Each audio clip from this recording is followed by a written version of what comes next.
I walked in and saw my family on the couch. My husband, my mother, my son, and my own sister. "What's wrong?" I asked, fearing the worst. "Mom, sit down," my son said. "You need to accept a new reality. You're not in charge of this family anymore. Aunt Jessica is dot. She makes Dad happier now." I was furious. They all knew. I left the room without a word. The next day, I had 118 missed calls. "Hello, everyone. Thank you for being here with me today. Before I begin my story, I'd love to know what city you're watching from. Please feel free to share it in the comments. Now, let me immerse you in this story." The wind coming off the Hudson River was sharp that night, the kind of cold that slips through your coat and settles in your bones. I had just landed at JFK. After 3 exhausting days in Chicago, saving a deal that my husband Mark had nearly torpedoed with his arrogance. I was exhausted. My eyes burned from lack of sleep, and my shoulders ached from the weight of my laptop bag. All I wanted was a hot shower,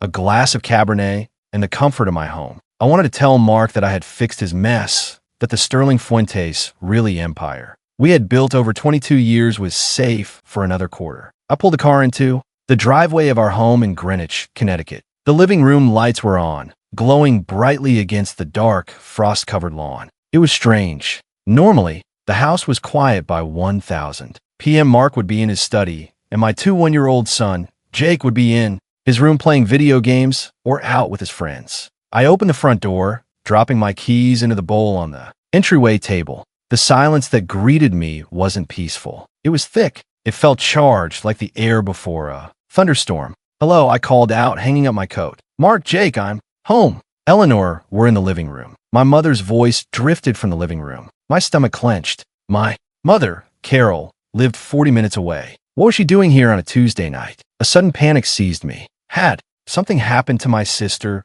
Jessica? Was someone sick? I rushed toward the living room, my heart hammering against my ribs. But it wasn't a medical emergency. It was a tribunal dot. They were all there, arranged on the designer leather couch I had chosen myself last Christmas. Mark sat in the center, impeccably dressed in a crisp white shirt, but he wouldn't meet my eyes. To his left was my mother, Carol, her posture rigid, her hands clasped tightly in her lap. To his right, Jessica, my younger sister, and in the armchair next to them, my son, Jake. The atmosphere was suffocating. No one was crying. No one looked sad. They looked resolute. "What's going on?" I asked, my breath catching. "Is everyone okay?" "Mom." I took a step forward, but Jake stood up. He didn't come to hug me. He planted himself like a security guard blocking a door. He looked at me with eyes devoid of the warmth I had nurtured for 2 decades. "Mom, sit down," Jake said. His voice was cold, deeper than I remembered, stripped of all affection. "You need to listen, and you need to not make a scene."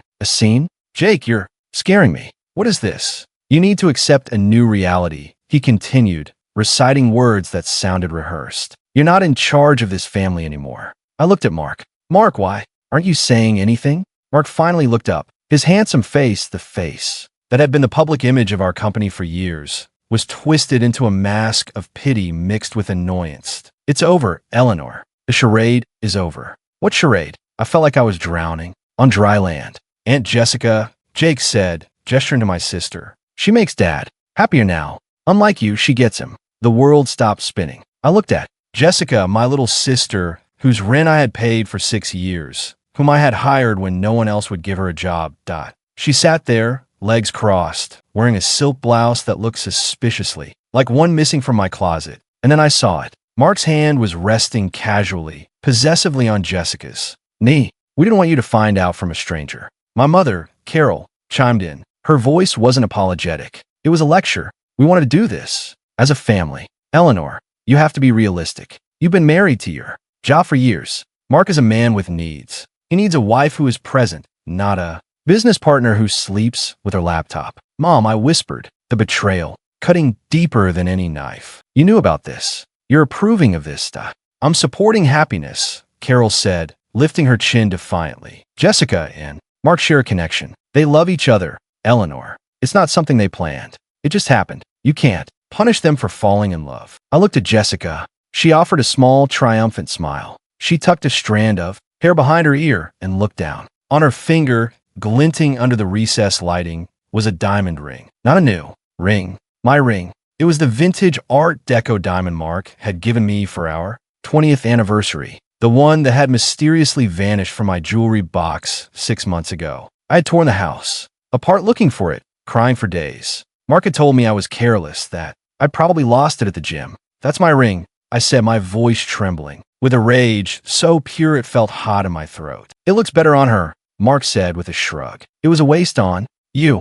You never wear jewelry anyway." "We want you to move out," Jake said, breaking the silence again. "Dad's keeping the house. I'm staying here. It's better if you go. You create too much tension." My son, my boy, whose fevers I had nursed, whose college tuition I paid for by working 80-hour weeks, was kicking me out of the house I built. "You're choosing this?" I asked Jake, tears finally stinging my eyes. "You're choosing the woman who is sleeping with your father behind my back." "She's your aunt, Jake." "She's not just my aunt anymore," Jake snapped. "She's the only one who really listens to me. You just throw money at me and tell me to study. Dad and Jessica, they treat me like an adult." I looked at the four of them, my husband, my sister, my mother, my son, the four pillars of my life, and every single one of them was rotten. They weren't just breaking my heart. They were dismantling my existence with a cruelty that left me breathless. A wave of nausea hit me, but I swallowed it down. I would not give them the satisfaction of seeing me crumble. I would not scream. I would not beg. I straightened my spine. I looked at Mark, locking my eyes on his until he flinched and looked away. "You think you've won?" I said, my voice quiet but deadly calm. "You think you can just rewrite history because you're bored and selfish? Don't make a scene, Ella Laner," Jessica said, her voice clawingly sweet. "Let's be mature about this divorce." "Divorce?" I let out a short, dry laugh. "Oh, you have no idea what's coming to. Don't threaten us." Mark snapped, his arrogance returning. "I've already spoken to the lawyers. You're out. The prenup, the company bylaws. I've got it all covered. Walk out that door, Eleanor. If you stay, I'll have security remove you from my property." "Your property?" I looked around the room. "I chose every tile in this house. I paid for every brick. And now you're trespassing," Jake said. That was it. The final break. I looked at my son one last time, memorizing the face of a stranger he had become. "All right," I said. I turned. I didn't take my coat. I didn't pick up my keys from a bowl. I had my spare set in my pocket. I walked to the door. "Where are you going?" Carol shouted, a sudden anxiety in her voice. "Eleanor, we need to discuss the settlement. Mark has a generous offer if you sign tonight." I didn't answer. I opened the heavy oak door and stepped out into the frigid Connecticut night. The wind hit my face, drying the tears before they could fall. I got into my car, the engine roaring to life in the silent driveway. As I backed out, I saw them through the picture window. They were already pouring champagne. They were celebrating my eraser. I drove into the darkness, my hands gripping the steering wheel so tightly my knuckles turned white. I didn't know where I was going, but I knew one thing for certain. The Eleanor. They knew the doormat, the provider, the fixer had died in that living room. And the woman driving away was someone they should be very, very afraid of. If you're listening to this and you are as furious as I was in that moment, please hit the like button and comment with the number 1 below. Let me know you're with me. Your support tells me I'm not alone in this fight. Comment 1 now, because believe me, what they did next makes this betrayal look like just the warm-up. I drove for an hour, the lights of Manhattan blurring into red and gold streaks across my windshield. My mind was a chaotic storm of images. Jessica's smirk, the ring on her finger, Jake's cold stare. But beneath the shock, a primal instinct was kicking in. Survival. I needed gas. The low-fuel light had been on since I left the airport, but I'd been too eager to get home to stop. Now, on a desolate stretch of I-95, I pulled into a 24-hour gas station. My hands were shaking as I stepped out into the biting cold. I swiped my credit card, the Platinum card, linked to our joint account, the one I use for everything from groceries to business dinners at the pump. Processing. The screen flashed red. Declined. Please see cashier. I frowned. That was impossible. The credit limit on that card was $50,000, and I'd paid the bill in full 3 days ago. I tried again, Declan. A cold knot formed in my stomach, heavier than the betrayal I'd just witnessed. I dug through my wallet and pulled out my personal debit card, the one linked to my checking account where my salary was deposited. I went inside the station. The clerk aboard, teenager with headphones around his neck, didn't even look up as I put a bottle of water and a pack of gum on the counter. I swiped the debit card. "It's not going through," he mumbled, chewing his gum. Try it again, I said, my voice tight. There's money in there, he sighed and ran it again. Decline, ma'am. Insufficient funds or car blocked. You got cash. I stood there, frozen under the harsh fluorescent lights. My banking app. I had to check my app. My clumsy fingers fumbled for my phone as I logged in. Access denied. User authentication failed. Please, contact your branch. I tried the business account. Access denied. I tried the joint savings account. Access denied. Mark hadn't just kicked me out of my home. He had executed a financial kill switch. He had been planning this. You don't lock a co-owner out of business and personal accounts instantly, unless you've laid the groundwork with the bank falsely, claiming fraud, or changing administrative privileges days in advance. He wanted me destitute. He wanted me stranded in the middle of the night with no resources so that I would crawl back and sign whatever generous offer Carol had mentioned. I rummaged through my purse, past the useless plastic to the small zipper pocket at the bottom. I found 3 crumpled $20 bills and a handful of change. 60-some dollars. That was my net worth at this moment. I paid for $20 of gas and the water with cash. I got back in my car shivering, not just from the cold, but from the terrifying awareness of my vulnerability. I couldn't go to a hotel. I had no credit card for a deposit. I couldn't go to my mother's. I couldn't go to Jessica's. I drove until I found a roadside motel with a flickering neon sign that read vacancy. It was the kind of place where truckers sleep for a few hours. The kind of place where the sheets smell like stale smoke and regret. Pay in advance, the night manager said through bulletproof glass. $50 for the night. I handed him $50 of my remaining $60. He slid a key through the tray. Room 12. The room was freezing. The heater rattled and spit out air that smelled like burning dust. I sat on the edge of the sagging mattress, still in my expensive business suit, my coat pulled tightly around me. I looked at my phone. The screen was lit up with notifications. No apologies. No, please come back. 118 missed calls. Most were from a number I recognized, Mark's personal lawyer, a shark named Richard Valentine. And then the email started to arrive. Subject: marital dissolution agreement. Subject: urgent non-disclosure. Agreement required. Subject: notice of termination. Sterling Fuentes. Really? I opened the termination notice first. It was a PDF attached to an email from the head of HR, a woman I had hired, a woman I had mentored. Dear Miss Fuentes, effective immediately, your position as Chief Operating Officer is terminated for cause allegations of corporate espionage and gross negligence. I laughed, a harsh, raw sound in the empty room. Espionage, negligence. I was the one who stayed until 3 a.m. auditing the books. I was the one who knew every zoning law in New York City. Mark didn't even know how to convert a PDF without asking for my help. And then a text message came through. It was from Jake.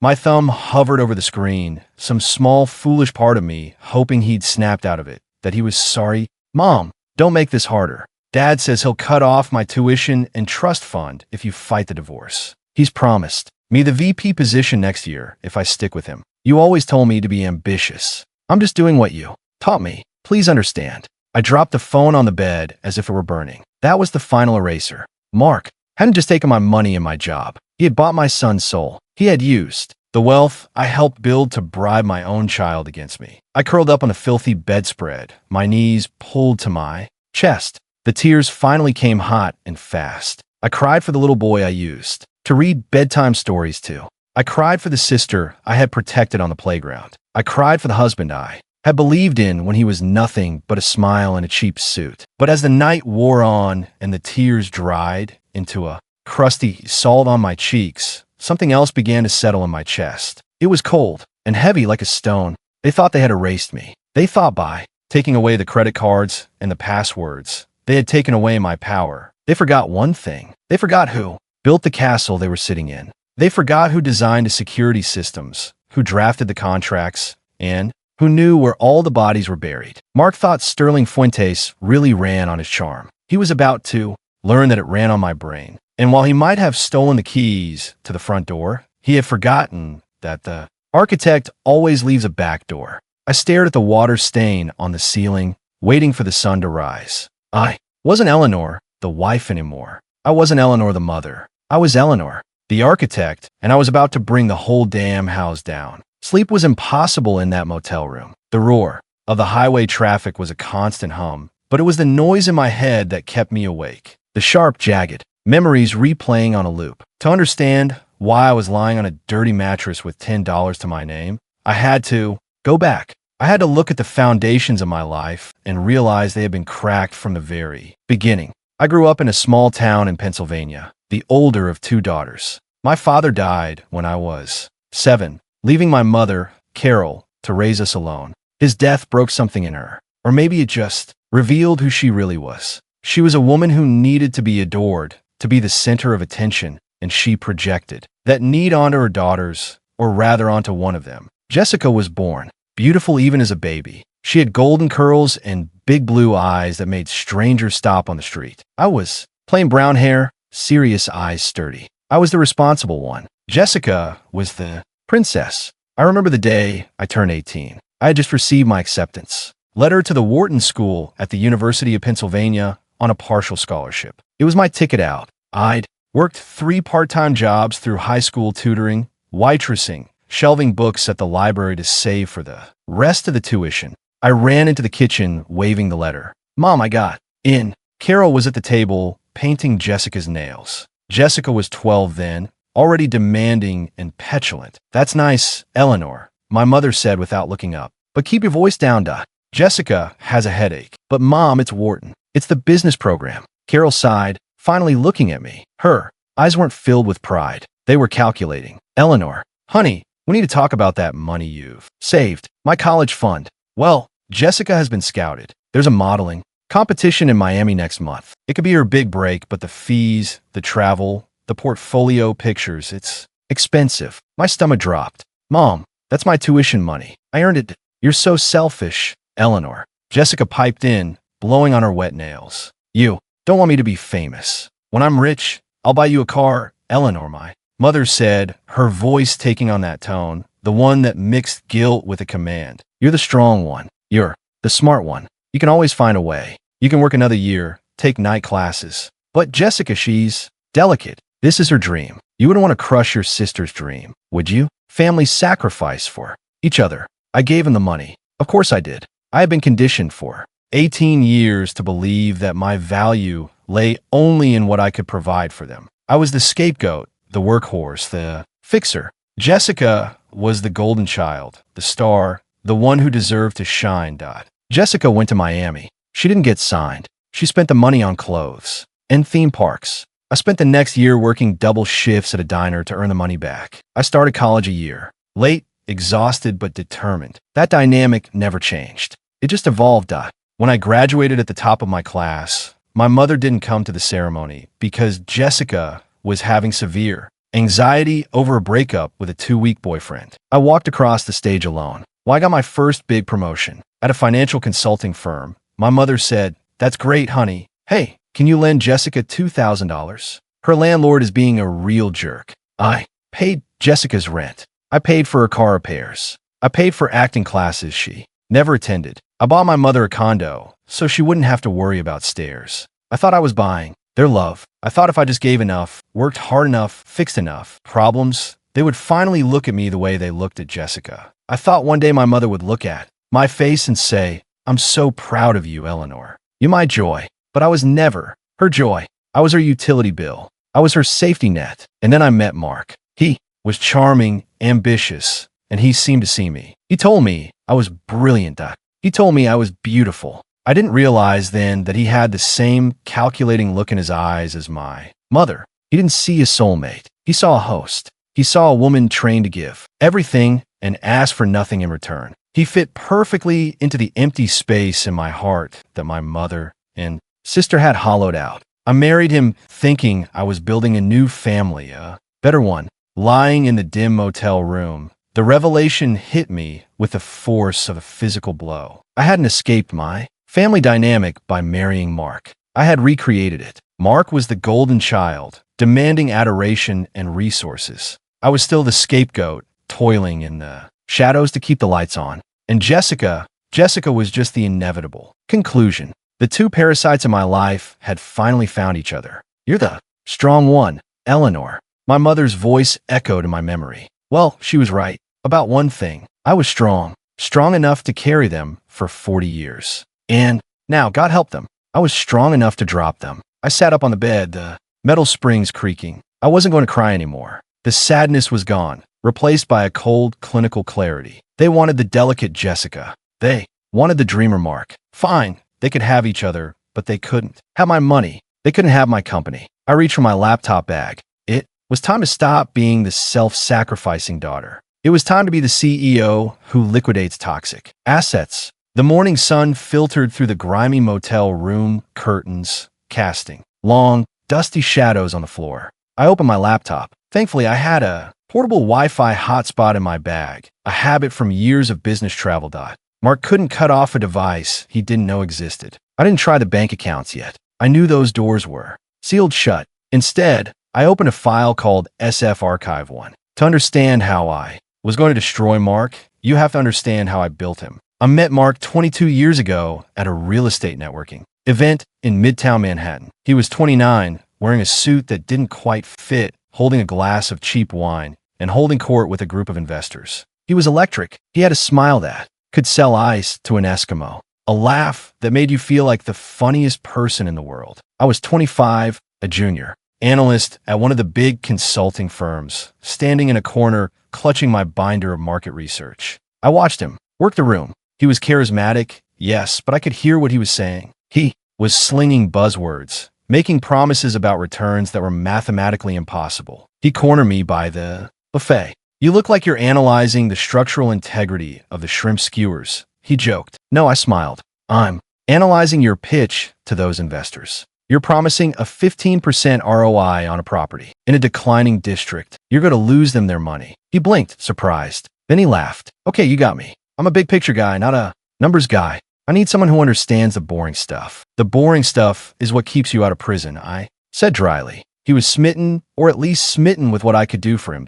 Within 6 months, we were married. Within a year, we founded Sterling Fuentes, really. The division of labor was set. Immediately, Mark was the face. He was the CEO. He took the client meetings, played golf with developers, and gave interviews to the Wall Street Journal and Forbes. He loved the spotlight, loved the title. I was the architect. I was the COO. But really, I was everything else. I found the properties, negotiated the loans, managed the contractors, battled the city for zoning permits, did the taxes, the payroll, the legal compliance. Our first big project was a disaster in the making. Mark had bought a derelict warehouse in the Bronx, convinced it would be the next big loft conversion. He overpaid by half, $1 million. The contractor he hired ran off with the deposit. We were on the brink of bankruptcy before we had even sold a single unit. I remember sitting at our kitchen table, pregnant, with Jake, staring at the red numbers in the ledger. Mark was pacing, panicked, sweating through his shirt.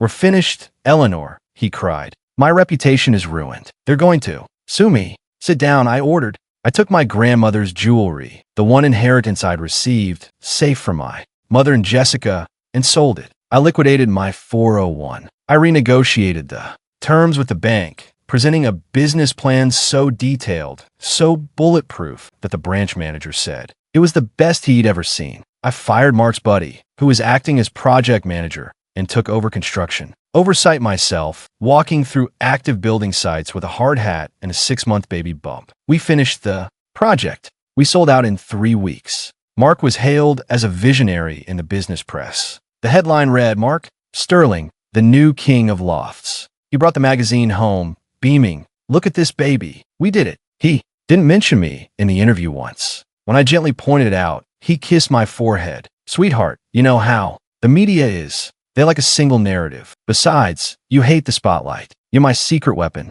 the power behind the throne. I accepted it. I told myself it was for the family. I told myself that as long as the company succeeded, it didn't matter whose face was on the cover. I was a fool. 420 years, I built the stage, set the lights, and wrote the script. Mark just walked out and took the applause. And the company grew. We expanded into commercial properties, luxury condos, mixed-use developments. We were worth hundreds of millions. But the company structure, that was my masterpiece. Mark was lazy with details. He hated reading contracts. He hated passwords. You handle it. Eleanor was his favorite phrase. So I set up the digital infrastructure. I created the intricate web of LLCs to limit liability. I set up the automated bank transfers. And because Mark was paranoid about employees stealing from him, he insisted on a localized, highly encrypted internal server for our most sensitive financial data. He wanted a ghost access, a master admin login that could bypass all other protocols in case we ever got locked out or held hostage by the IT staff. Only you and I will know. The ghost access, he'd said. But Mark never bothered to memorize the complex 64-character string I generated. He wrote on a post-it, kept it in his desk drawer for a week, and then threw it away, assuming I would always be there to type it in for him. He was right. I was always there until yesterday. Now, sitting in the motel, I stared at the login screen for the Sterling Fuentes private server. The VPN tunnel was secure. Mark thought that by calling the bank and removing me as a signatory, he had cut me off. He thought by firing me through HR, he had revoked my access. He relied on the standard protocols. He relied on the front door. He forgot about the ghost access. My fingers hovered over the keyboard. I typed the character string. It was a line from a Robert Frost poem mixed with the GPS coordinates of the first building we bought and the date Jake lost his first tooth. Mark knew none of those things. Authentication in process. Access granted. Admin level. The screen flooded with data. The entire nervous system of Sterling Fuentes really was open before me. Emails, wire transfers, transfer logs, tax documents, private chat histories. I wasn't just looking at a company. I was looking at the crime scene of my marriage. I started downloading. I didn't want a few files. I wanted everything. Every email Mark had sent for the last 5 years. Every expense report. Every wire transfer to the Cayman Islands or Switzerland. And that's when I saw it. A folder labeled Project J. It wasn't a construction project. The J stood for Jessica. I opened the folder and the blood ran cold in my veins. This wasn't just an affair. This was grand-scale embezzlement. Dates, amounts, receipts. January 12th, $5,000 wire to Miller Consulting, LLC. Jessica's maiden name. February 14th, $12,000 at Cartier. March 1st, $4, $500.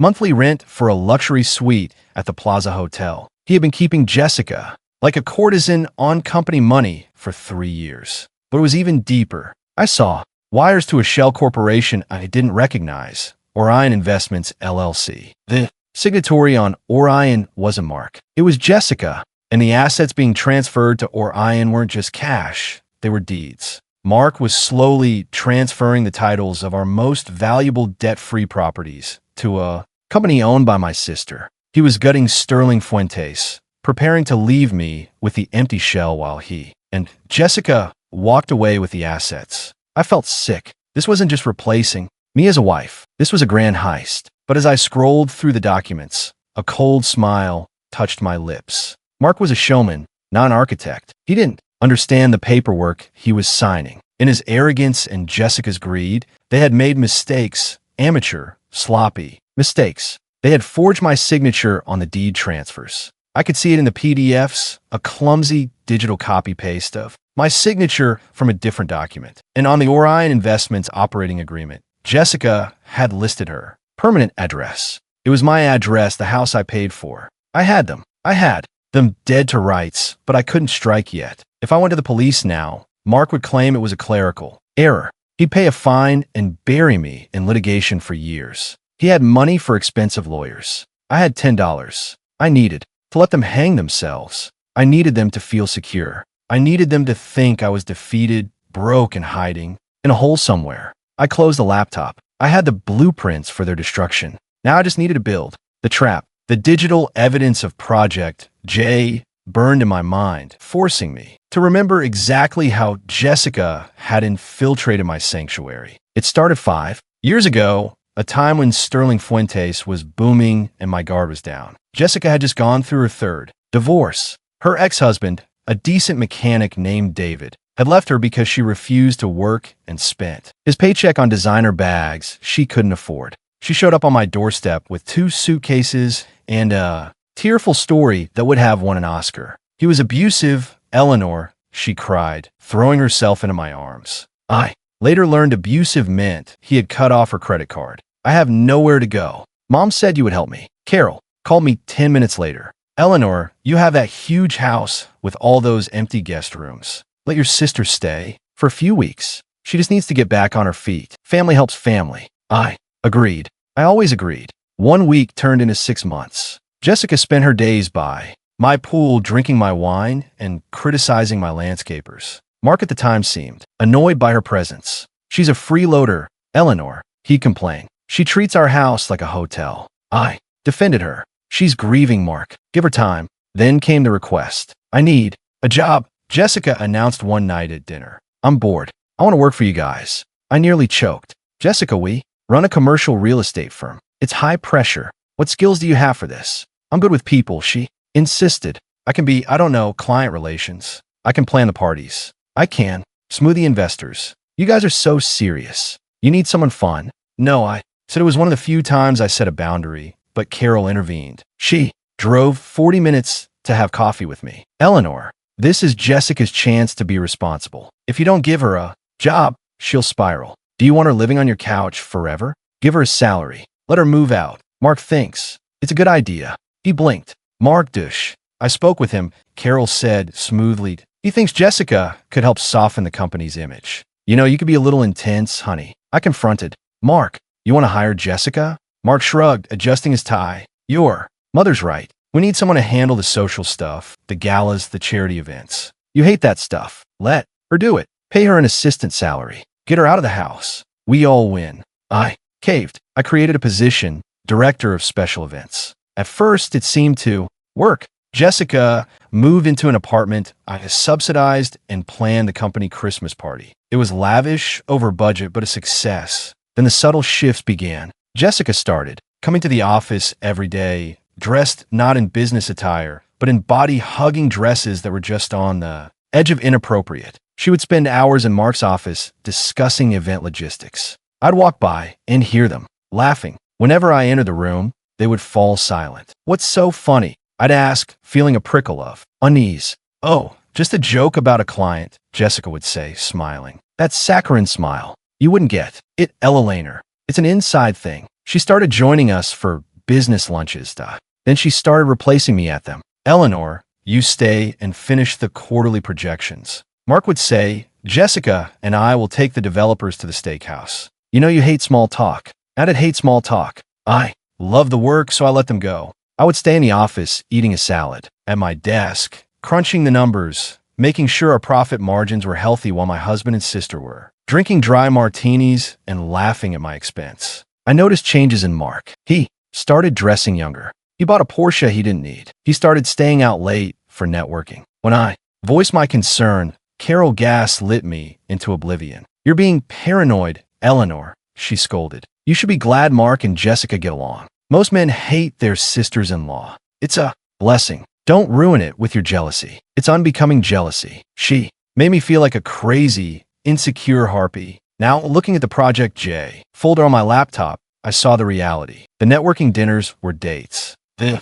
business trips to Miami were vacations. And the consulting fees paid to Jessica were actually her allowance for being his mistress. The snake hadn't just slithered into the grass. I had opened the door, invited it in, and given it warm milk. And the worst part, my mother had held the door open. Carol had brokered this. She had pushed Jessica toward Mark, knowing exactly what Jessica was capable of. She wanted Jessica to have the life I had built, because in her twisted mind, Jessica deserved the kingdom, and I was just the builder meant to put it up and walk away. I slammed my hand down on the cheap motel desk. The pain grounded me. Okay, I whispered to the empty room. You want to play the fun, irresponsible game? Let's see how much fun it is when the architect pulls out the load-bearing wall. I spent the next 6 hours in a forensic accounting trance. The ghost access gave me entry to everything, but I had to be careful. If I made any changes, if I altered any files, the system logs might alert the IT director, a man named Steven, who used to be loyal to me, but now undoubtedly answered to Mark. So I became a ghost. I copied, downloaded, screenshotted, and traced the flow of money. It was worse than I thought. Sterling Fuentes was being bled dry to fund their lifestyle, and the transfers to Jessica's shell company. Mark had stopped paying vendors. We were 3 months behind on payments to the construction crews for the new skyscraper in the financial district. We were in default on the interest for 2 major loans. Mark was robbing Peter to pay Jessica. The company my life's work was a house of cards. If the creditors found out, we'd be insolvent in 30 days. But then I found something that made me sit bolt upright. It was an email chain between Mark and a private investigator at Valentine Investigations. The date was from 2 years ago. Subject, surveillance target. Ewent. Mark, I need dirt. Anything. Infidelity, substance abuse, mental instability. I need grounds to void the prenup. Valentine. Mr. Sterling. We've tailed her for 6 months. She goes to work. She goes to the grocery store. She goes to her mother's. She works late.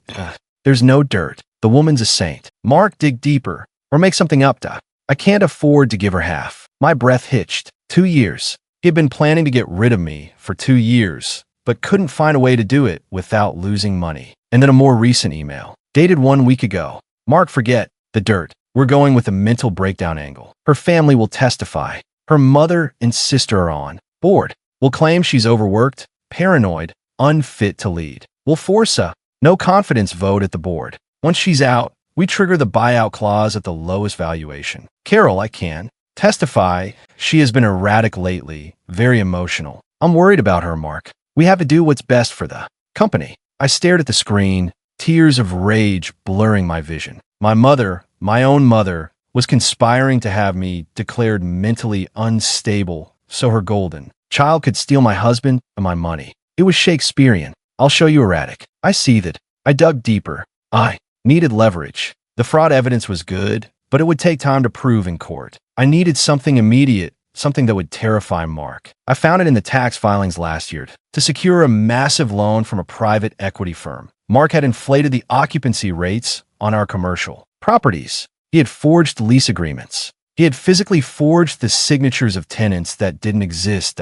This wasn't just civil fraud. This was bank fraud. This was a federal crime with prison time. And the loan documents were signed by Mark Sterling, CEO. My signature wasn't on them. I had been out of town for my aunt's funeral that week, a funeral Jessica skipped, and Mark had said he'd handle the paperwork. He had signed his own death warrant and didn't even know it. I copied the loan documents. I copied the fake leases. I created a dossier that was a nuclear bomb. I glanced at the clock. It was 2 p.m. I had been working nonstop for 12 hours. I was hungry, unwashed, and running on pure adrenaline. I needed a burner phone. I couldn't use my cell. They were probably tracking it or pulling the records. I went to a convenience store across the street, buying a cheap prepaid phone with cash. Back in the room, I sat on the bed and stared at the new phone. Who could I call? My friends? Most were couple friends shared with Mark. They'd likely side with charming Mark or stay neutral. My family? Obviously not. My employees? Too risky. I needed someone powerful. Someone who hated Mark. Someone with the resources to wage a war. A man's name popped into my head. Arthur Vance. Arthur was a billionaire real estate magnate in New York. Old money, ruthless but principled. 3 years ago, Mark had outbid Arthur for a prime piece of land in the Hudson Yards development. Mark had won by bribing a city councilman, Franklin Miller, to rezone the land, a move I had vehemently opposed, but which Mark did behind my back. Arthur had suspected foul play. He had publicly called Mark a climber in a cheap suit. Mark had laughed it off, but Arthur had never forgotten. If I went to Arthur Vance with proof of Mark's fraud, specifically the fraud that screwed Arthur out of that deal, it was a long shot. Arthur might just laugh in my face. He might throw me out, but he was the only person in New York with enough power to shield me from Mark's legal team. I dialed the number for Vance Enterprises. I knew it by heart. I'd looked at it enough times when we were rivals. Vance Enterprises,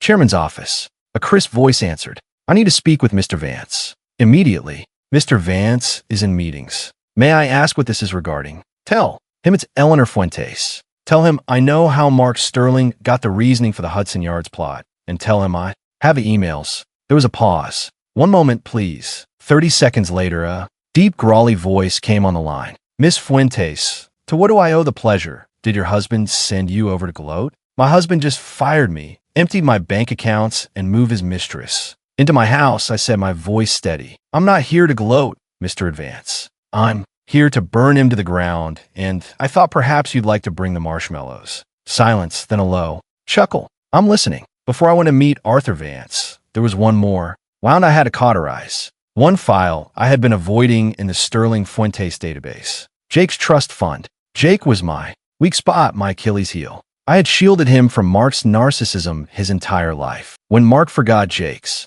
birthday, I bought the gift and signed Mark's name. When Mark missed Jake's soccer games, I told Jake that Dad was working hard for our future. I had raised him to believe his father was a hero, covering up the reality that his father was a negligent egomaniac. I realized now that it had been my greatest mistake. I had protected Jake from the truth, and in doing so, I had allowed Mark to buy his loyalty with lies. I opened the trust fund documents. Mark had recently amended the terms. Originally, the fund was to be paid out at age 25, conditional on college graduation. The new terms dated 2 weeks ago, immediate access to a $200,000 cash provision, transfer of title for the 2023 Porsche 911, and the attached correspondence. Jake, Dad, Mom's going to flip if I drop out next semester. Mark, Mom's not going to be in charge much longer. Jakey, she treats you like a kid. I treat you like a man. You want a car? You want the cash?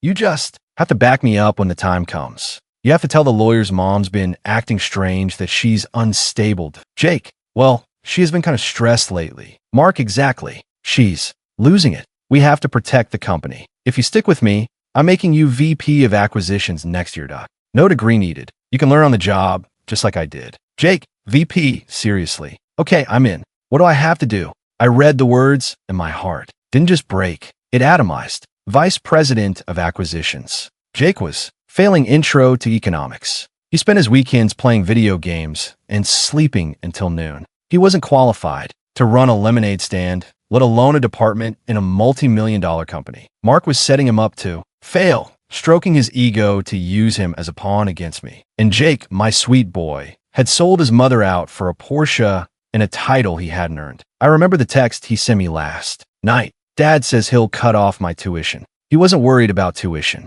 He was worried about the easy money. I pulled up Jake's credit card statement, the one I paid. Liquor store, nightclub, online gambling site, nightclub, strip club. He was in a tail spin, and instead of parenting him, Mark was funding it to buy an ally. I picked up my burner phone. I hesitated. This was my son, but the boy who sat on that couch and told me to accept reality wasn't the boy I raised. He was his father's creation. If I continued to cushion his fall, I would lose him forever to Mark's world of corruption and shallowness. The only way to save him, to truly save him, was to let him crash. I typed a text message. I didn't send it yet, just wrote it, staring at the cursor. Jake, I saw the emails. I saw the car. You chose the easy way, but the easy way is a trap. When your father is done using you, he will discard you just like he did me. I love you enough to let you learn this the hard way. Good luck, Mr. Vice President. I saved the draft, wiped my eyes. I navigated to the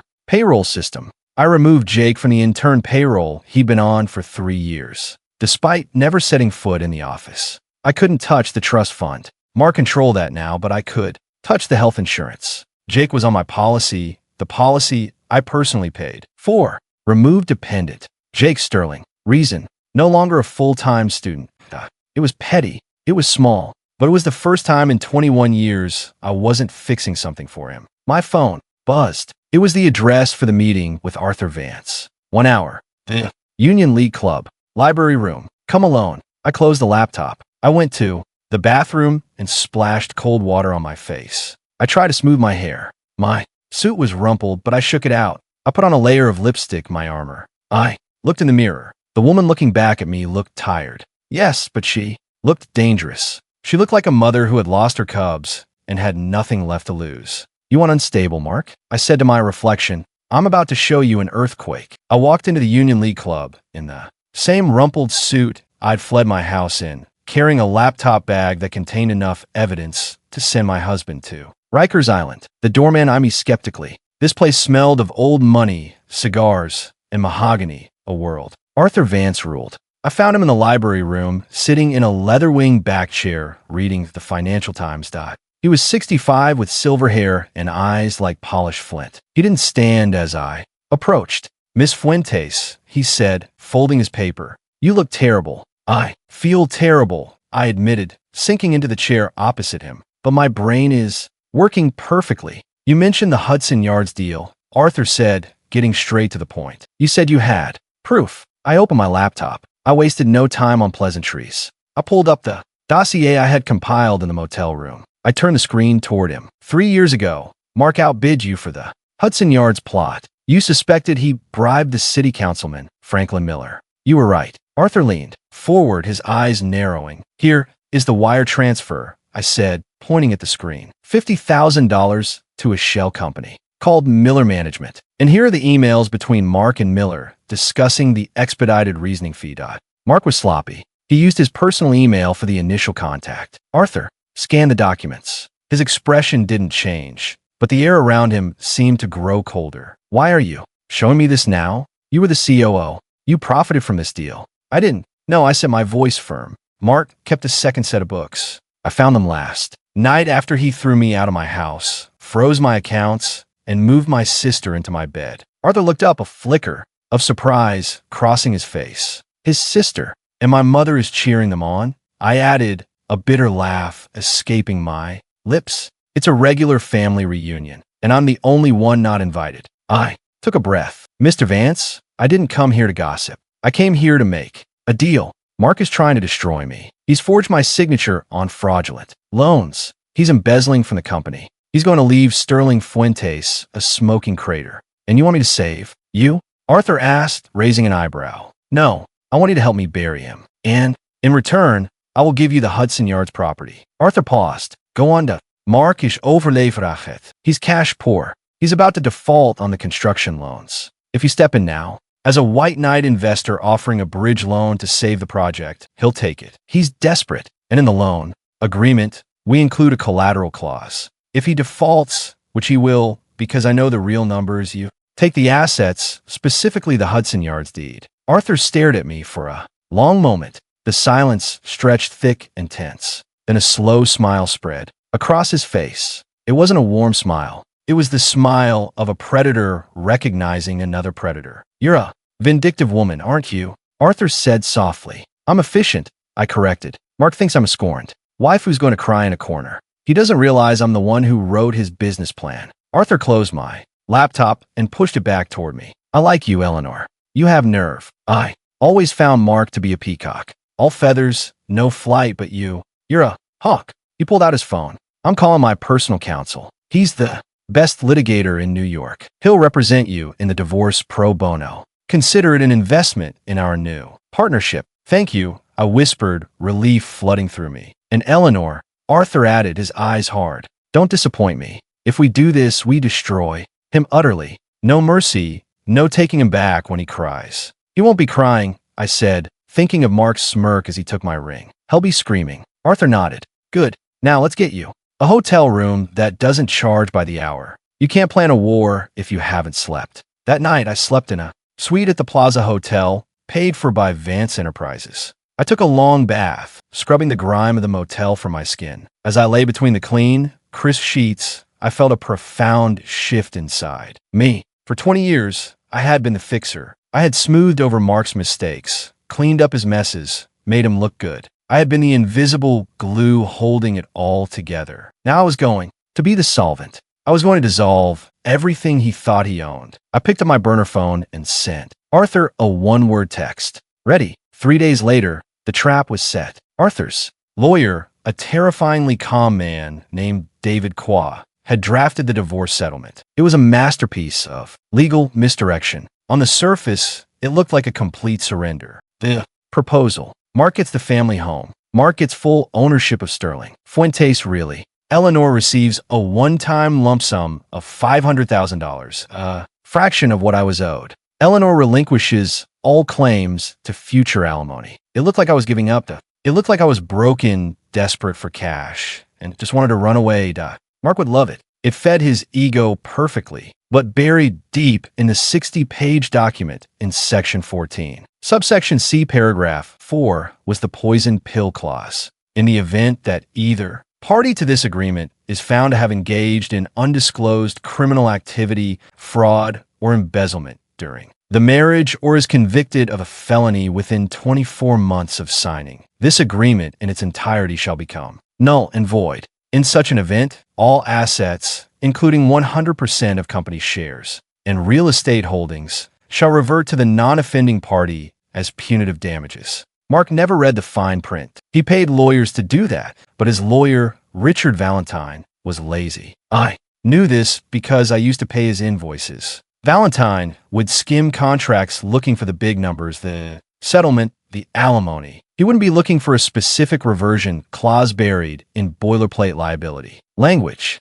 I met Mark and his lawyer at Valentine's office. I wore no makeup, just an old sweater. I kept my head down, staring at the floor. I needed to sell the picture of the defeated woman. Mark strode in like he owned the world. He was wearing a new Italian suit and smelled of expensive cologne, probably a gift from Jessica. Well, look what the cat dragged in. Mark sneered as he sat down. I hope you're ready to sign, Eleanor. Jessica and I have wedding invitations to order. Just give me the check, I said, my voice quavering. I just want to be gone, Mark. I can't fight you anymore. Mark laughed, looking at Valentine. See, told you she'd fold. She doesn't have the stomach for this. Valentine slid the papers across the table. Standard agreement, Eleanor. You walk away with $500,000 and a clean slate. Just sign. Here, and here. I picked up the pen. My hand was shaking. Part acting, part pure adrenaline. And Jake? I asked softly. Jake's staying with me, Mark said, leaning back in his chair.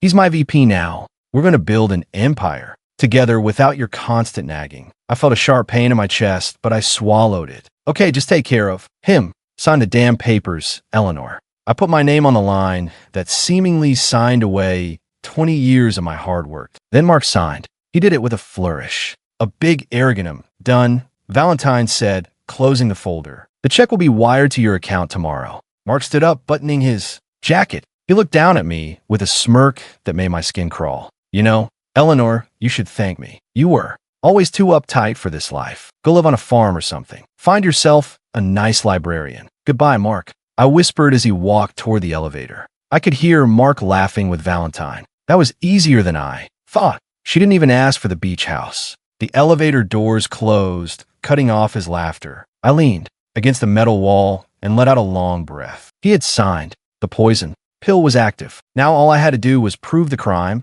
and I already had the proof. I just needed the right stage to present it. And what better stage than a wedding? Mark and Jessica had announced the date. It was in 3 weeks. A whirlwind. Romance, they called it. They wanted to be legitimized before the spring gala season. 3 weeks. That was my deadline. I left the building and got into Arthur's waiting town car. He signed? Arthur asked from the back seat. He signed, I said, a genuine smile finally breaking through. He thinks he bought my silence for $500,000. He just signed away his entire life. Arthur poured me a glass of sparkling water. To the architect, to the demolition, I replied. The next 3 weeks were an exercise in masochism. I had to remain invisible while Mark and Jessica flaunted their victory all over New York. I rented a small, discreet apartment on the Upper West Side using my maiden name. I spent my days with Arthur's forensic accountants building the case. We were turning the raw data I'd stolen into a legal sledgehammer. Every night, I torture myself by checking social media. Jessica's Instagram was a vomit of luxury. Picture of a new Mercedes convertible. My future hubby is spoiling me. Blessed number, new beginnings. A picture of my dining room redecorated with tacky gold wallpaper. Out with the old, in with the glam. Finally making this house a home. That one hurt seeing her erase my touch from the home I built. But the most painful post came from my mother. Carol posted a picture of the three of them, Mark, Jessica, and her toasting, with champagne flutes at a tasting menu dinner. Caption, finally a family that knows how to enjoy life. So proud of my beautiful daughter, Jessica, and my wonderful son-in-law, Mark. True love always wins. True love. She had sold out her eldest daughter for a seat at a fancy table. And Jake was silent on social media, but I saw the credit card alerts from the secondary accounts I still monitored, the ones Mark hadn't found yet. Liquor Depot, $400. Marquee Nightclub, $1,200. Bail bonds, $500. My son was in free fall. Mark wasn't parenting him. He was enabling him. I wanted to rush in and save him, but Arthur stopped me. You can't save someone who doesn't want to be saved. Eleanor, Arthur told me, gently. He chose his side. Let him see what that side is really like when the lights go out. I knew he was right, but it felt like cutting off a limb. Meanwhile, the company was rotting from the inside. My moles, Sarah in accounting and James in project management, gave me daily updates. Mark hasn't been in the office past 2 p.m. in weeks. Sarah texted he's letting Jessica plan a company rebrand. She wants to change the logo to pink and gold. Pink and gold, Eleanor for a commercial real estate firm. Contractors are threatening to walk off the Hudson Yards site, James reported. Mark said the check is in the mail. It isn't. He used the construction money to pay for the wedding venue. Let it burn, I told them. Just document everything. Save every email where he tells you to delay payments. The wedding was to be at the Plaza Hotel in the Grand Ballroom. It was the most expensive venue in the city. Jessica had invited 300 people, investors, politicians, local celebrities. They wanted to cement their status as New York's new power couple. They wanted an audience. Good, I thought, looking at the invitation Sarah had smuggled to me. You want a show? I'll give you a show. 2 days before the wedding, I received one final piece of leverage. It came from an unexpected source. My phone rang unknown number. Hello, Eleanor. It's David. David, Jessica's ex-husband, the mechanic. She had bled dry. David, I said, shocked. How are you? I'm okay. Look, I heard about what happened. What they did to you. It's disgusting. It is. I agreed. I have something, David said, his voice low. When Jessica left me, she left a box of papers in the garage. I was going to burn them, but I went through them last night. Eleanor, did you know she had credit cards in your name from 3 years ago? The blood froze in my veins. What? She opened them when she was staying with you. She was intercepting the mail. She maxed them out, then hid the statements, but I found the letters from the collection agencies. And I found a letter from Mark. From Mark? Yeah, he paid off one of the cards. The letter says, I've covered this one, Jay, but you have to be more careful. If Eleanor sees this on her credit report, we're both dead. Stick to the plan. 2 more years, and we take it all. 2 more years. The timeline fit perfectly. Mark had been conspiring with my sister to steal my identity and my money while I was feeding her and giving her a job. David, I said, my voice shaking. Can you give me that box? I'm on my way, he said. When David handed me that box, I felt the final lock click into place. This wasn't just fraud. It was a predatory, calculated, evil conspiracy. I looked at the handwritten letter from Mark. 2 more years, and we take it all. I locked the letter in my safe. Thank you, David, I said. Give them hell, Eleanor, he said with a grim smile. Oh, I plan to, I replied. I plan to give them the whole damn inferno. The day before the wedding, I did something dangerous. I went to see Jake. I knew I shouldn't. Arthur advised against it, but I was a mother first and a vengeful ex-wife second. I needed to give him one last chance to get off the sinking ship. I waited outside his new penthouse apartment, the one Mark had bought with company funds. At 11 a.m., Jake stumbled out, looking hungover. He wore designer sunglasses and a sweatshirt that cost more than my first car. Jake, I called. He jumped, spinning around. When he saw me, his face hardened. Mom, what are you doing here? Are you stalking me now? I'm not stalking you. I'm trying to save you. I don't need saving. He spat, walking toward his Porsche. I'm doing great. Dad just put me in charge of the Southern portfolio. Jake, listen to me, I said, stepping in his path. Your father is lying to you. The company is bankrupt. He's stealing money to pay for this lifestyle. He's using you as a shield. When the feds come, and they're coming, your name is on the documents. Jake laughed. It was a hollow, brittle sound.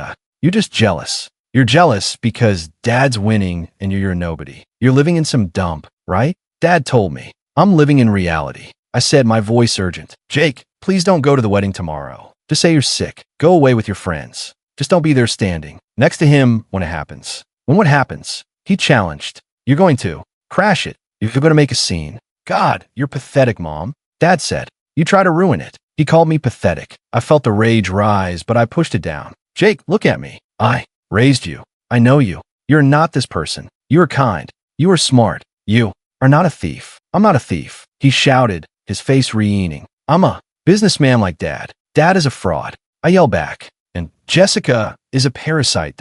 And if you stand with them, you'll go down with them. Jake glared at me. Then he pulled out his phone. I'm calling. Security. Get away from me. He got in his car, revving the engine aggressively. As he peeled out of the parking spot, he rolled down the window and yelled, Don't come tomorrow, Mom. Nobody wants you there. You're the past. I watched him drive away, my heart breaking all over again. But this time, the break was cleaner. I had tried. I had held out my hand. He had. Slap it away. He was on his own now. I drove back to my apartment. Arthur was waiting for me with the final preparations. How did it go? He asked, though he clearly knew the answer from my face. He's gone, I said flatly, completely brainwashed. Then he will learn the hard way, Arthur said. Are you ready for tomorrow? Yes, we have. The access codes to the projector. Yes, the police are briefed. Yes, Inspector Miller is meeting us in the lobby at 8 p.m. Arthur handed me a garment bag. Then you'll need this. I unzipped the bag. Inside was a suit, not a frantic, desperate ex-wife's dress. It was a sleek tailored black tuxedo, Yves Saint Laurent. Powerful, elegant, severed. Put on your armor, Ella Laner. Arthur said, tomorrow you are not the victim. You are the executioner. I touched the fabric. It was cool and smooth. Thank you, Arthur. Get some rest, he said. Tomorrow will be a long night. I didn't rest. I sat by the window watching the city lights. I thought of Mark and Jessica, probably rehearsing their vows right now, probably laughing about how they had gotten away with it all. 2 more years, and we take it all. They wouldn't have 2 years. They wouldn't even have 2 days. Tomorrow, Mr. and Mrs. Sterling were going to have a very different kind of reception. The morning of the wedding dawned gray and overcast. A perfect day in New York for a funeral. I spent the morning reviewing the presentation. We had it timed to the second. It would start just after the love story video montage Jessica had,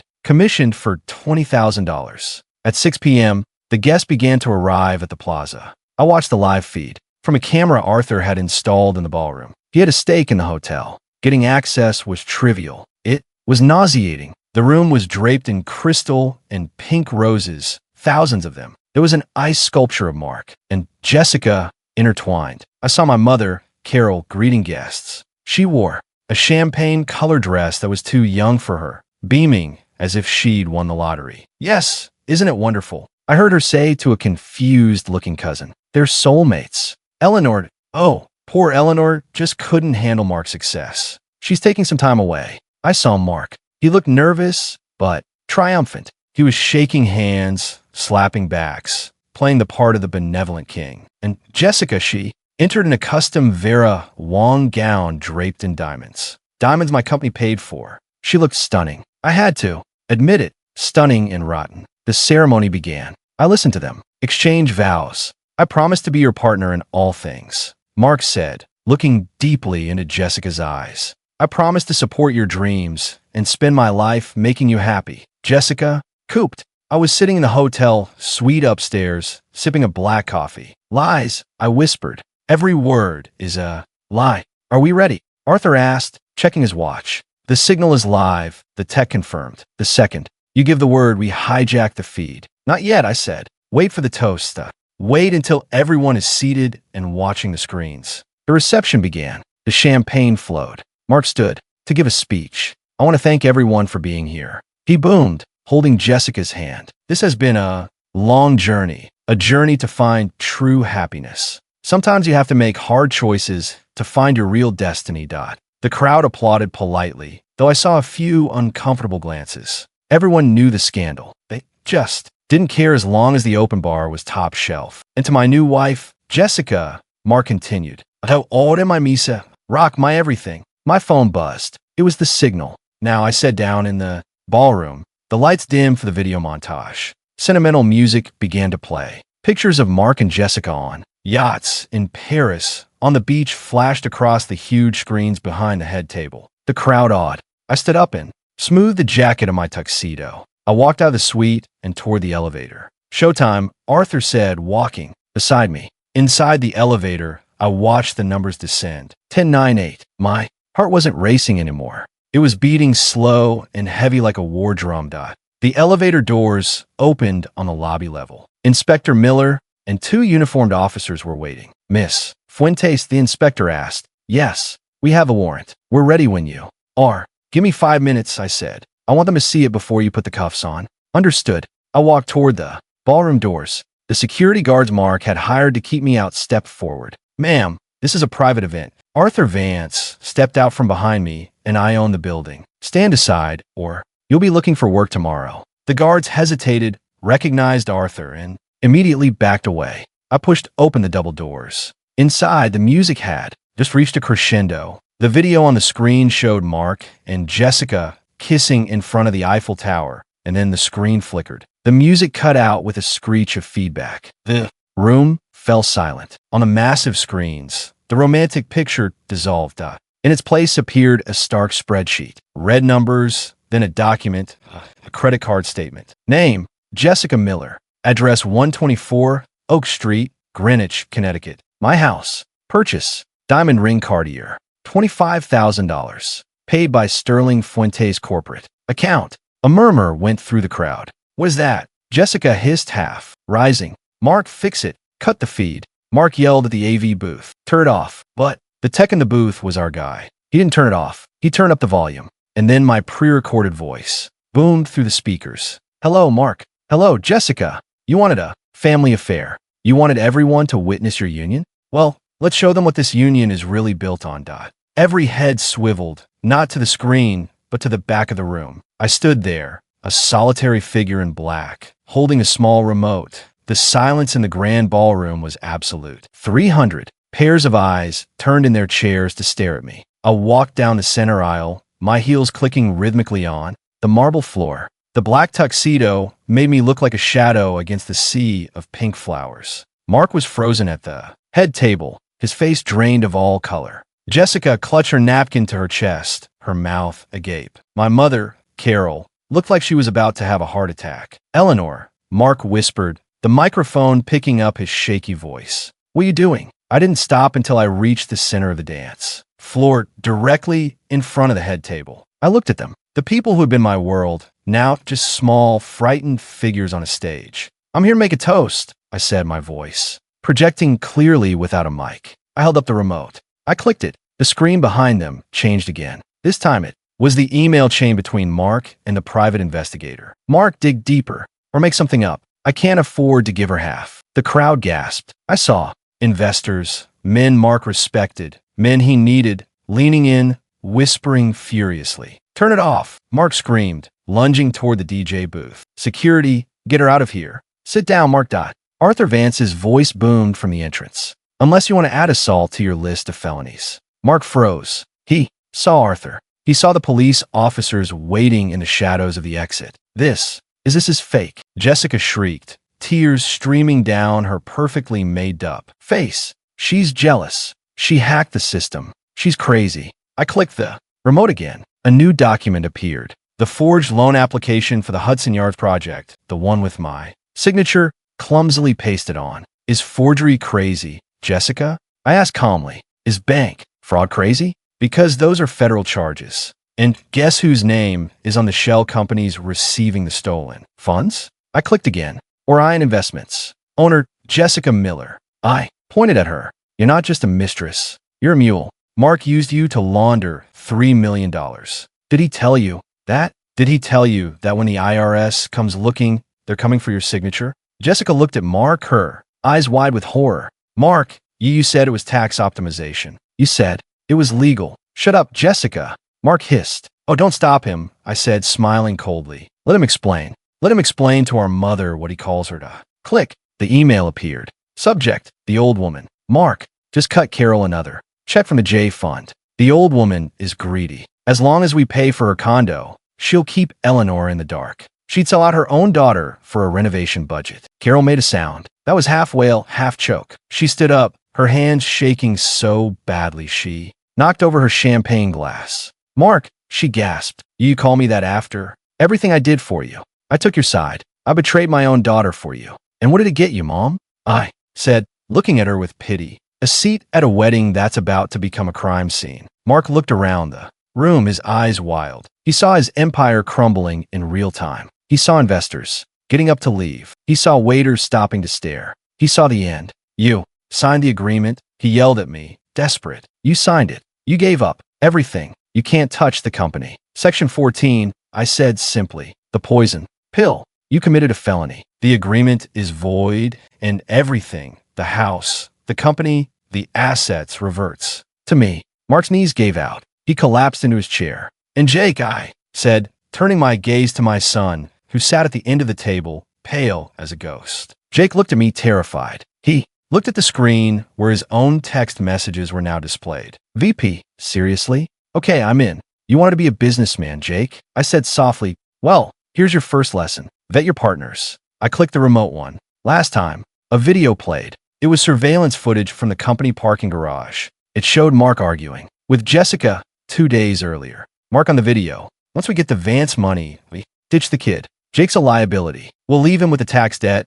and move to Monaco. He's too stupid to figure out. The room was deathly quiet. Jake stood up slowly. He stared at his father. The hero worship in his eyes was gone, replaced by a devastating understanding. Dad, Jake whispered, you were going to abandon me. Mark stammered. Jakey, that wasn't, I was just stressed. It's out of context. You call me stupid, Jake said, his voice breaking. You said I was a liability. Jake, sit down, Mark ordered, trying to regain control. Don't listen to her. Jake didn't sit down. He picked up a champagne glass and threw it in Mark's face. I hate you, Jake screamed. I hate you. Chaos erupted. Carol was sobbing. Jessica was hyperventilating. Mark was wiping champagne from his face, looking like a drowned rat. I lowered the remote. The presentation was over. I nodded to Inspector Miller. The police entered the room. The guests parted like the Red Sea. Mark Sterling, the inspector, announced, you're under arrest for bank fraud, embezzlement, and forgery. Jessica Miller, you are under arrest for conspiracy and money laundering. No, Jessica shrieked as an officer grabbed her wrists. I didn't. No, I'm just his fiancée. He made me do it. Tell it to the judge, the officer said, clicking the cuffs shut. Mark didn't scream. He just stared at me as they cuffed him. He locked eyes with me. You ruined everything, he spat. You bitter, vengeful. I walked up to him. I stood so close I could smell his fear. I didn't ruin anything, Mark, I said, my voice as calm as a frozen lake. I just turned on the lights. And you're just a cockroach that got caught. They dragged them away. The wedding guests stood in stunned silence.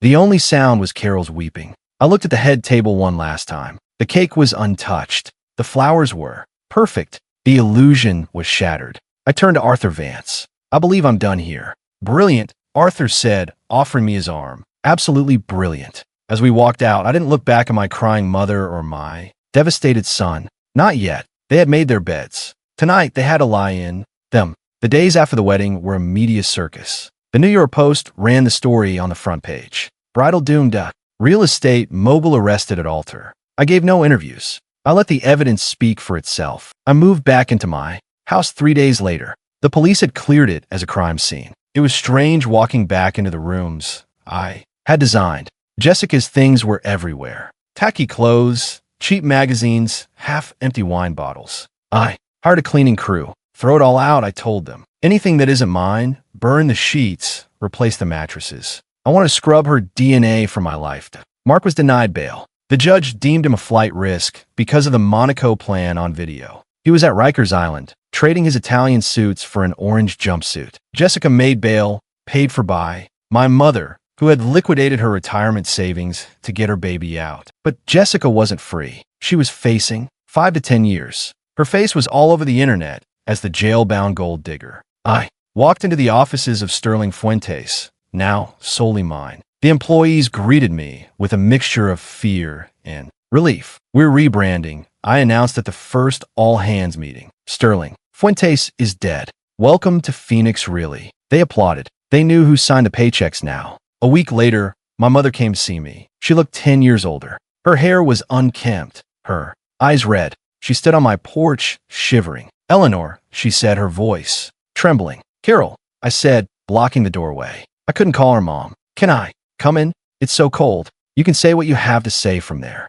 She flinched. Eleanor, please be reasonable. Jessica is terrified. She's just a girl that she didn't know what she was doing. Mark manipulated her. Jessica is 40 years old, I said coldly. She knew she was sleeping with my husband. She knew she was spending my money. She signed the papers. She's your sister. Carol wailed.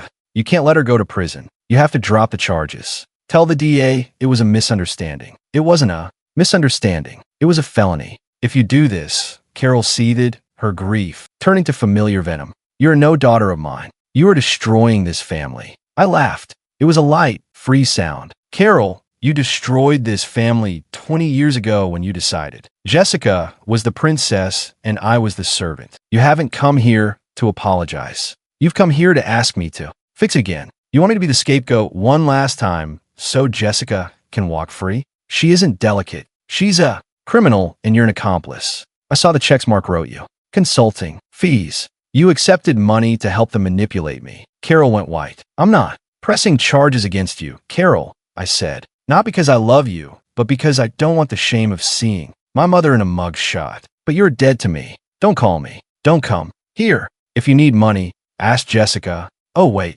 she's broke. I closed the door in her face. I watched on the security camera as she stood there, pounding on the door, screaming my name. Then shoulders slumped. She walked away. It hurt. Of course it hurt, but it was the pain of pulling out a splinter. Sharp death, then relief. Then there was Jake. He hadn't called, hadn't come by. I knew he was sleeping on a friend's couch because the authorities had seized the penthouse and the Porsche. I waited. I knew he had to come to me on his own terms. 2 weeks later, he showed up at my office. He looked terrible. He lost weight. He was wearing old jeans and a t-shirt. No designer sunglasses. No attitude. Mom, he asked from the doorway. I looked up from my desk. Hello, Jake. He came in and sat in the chair opposite me. He stared at his hands. I'm sorry, he whispered. I was stupid. He made me feel important. He told me I was better than college. He told me you were holding me back, and you believed him because it was easier than working. I said, gentle but firm. Yeah, he admitted, tears dripping onto his jeans. I saw the video. He called me a liability. He was going to abandon me. I have nothing, Mom. They took the car. I have no money. I need help. I looked at my son. I wanted to hug him. I wanted to write him a check and fix everything. But I was the architect now, and you don't build a strong structure on a cracked foundation. I love you, Jake, I said, but I'm not giving you any money. He looked up, terrified. But where will I live? I don't know. That's for you to figure out. Mom, please. Here's the deal, I said, sliding a piece of paper across the desk. This is a student loan application, and this is a job application for the mailroom at Phoenix Really. Minimum wage. You start at the bottom. You finish your degree at night. The mailroom? He asked, shocked. Take it or leave it. If you want to be a man, Jake, you earn it. Mark gave you things to buy you. I'm offering you nothing so you can build yourself. He looked at the papers. He looked at me. He saw the resolve in my eyes. Slowly, he reached out and picked up the pen. Okay, he said, his voice shaking. I'll take the job. Good, I said. Report to Sarah in HR. She'll get you an ID badge. Don't be late. He stood up. He looked at me. He really looked at me for the first time in years. You're scary, Mom, he said, a hint of awe in his voice. I know. I smiled. Now get to work. The trial was short. The evidence was overwhelming.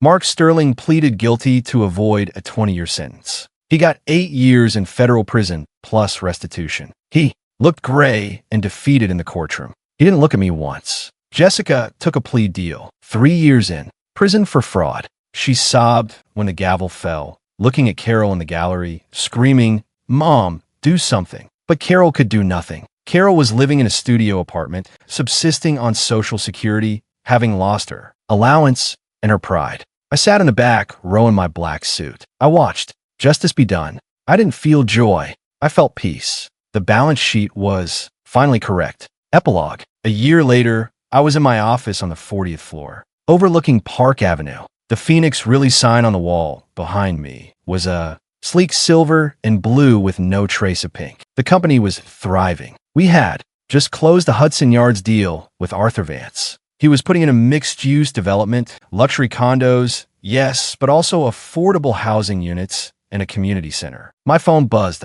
Jake, hey Mom, just finished my econ final. Think I aced it. Also the mail room team improved sorting efficiency by 15% this week. Do I get a raise? I smiled. Don't push it, but dinner's on me tonight. 7:00 p.m. Jake was working hard. He was tired, broke, and humbled, and I had never been prouder of him. He was becoming the man I knew he could be, not the caricature his father tried to mold. There was a knock on my door. Cool me. In. Arthur Vance walked in with a bottle of champagne. To the 1-year anniversary, he said, of the day you burned down the circus. It feels like a lifetime ago, I said, accepting a glass. You know, Arthur said, leaning against my desk. Mark sent me a letter from prison. Want to know if I'll buy his shares in the old shell companies. He needs commissary money. What did you tell him? I told him I only do business with the CEO, and the CEO is busy building an empire. We clinked. glasses. I looked out at the city skyline. I had lost a husband. I had lost a sister. I had lost a mother. But I had found myself. I was no longer the scapegoat, not the fixer, not the invisible wife. I was Eleanor Fuentes, the architect, and my life at last was truly my own. Thank you for listening to my story. It hasn't been easy to relive, but if my journey can help just one person stand up to the toxic people in their life, then it has been worth it. Family isn't always blood. Family is the people who respect you, who value you, and who stand by you when the storm hits. If you're holding on to someone just because they're family, but they are hurting you, let them go. You are strong enough to build something new. If you enjoyed this story and want to see more justice served, please hit that like button. It really helps the channel grow, and subscribe so you don't miss the next story. And tell me in the comments, have you ever had to cut off a toxic family member? How did you find the strength? I read every single comment, and I'd love to hear your story. Until next time, stay strong, stay smart, and never let anyone take the keys to your castle.